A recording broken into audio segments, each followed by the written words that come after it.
Hai, saya dari MPC Construction. Okey, sekarang saya berada di salah satu tapak projek kami, iaitu APM Padang Besar. Kalau korang nak tahu, Dewan APM ni masih dalam proses pembinaan tau.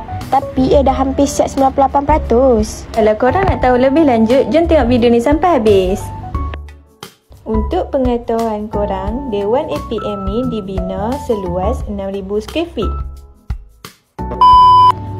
Jom. Ini adalah tingkat utama untuk Dewan APM ni. Tengok tu, bilik ni belum siap kan? Tapi ia sudah berada dalam proses kemasan terakhir. Jom kita naik ke atas tingkat 2 pula.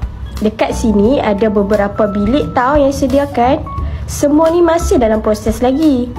Jadi korang semua tak perlu risau kerana MPC Construction ni sentiasa menggunakan bahan yang berkualiti untuk menghasilkan yang terbaik. Tengok tu, pekerja MPC Construction buat kerja dengan sangat teliti.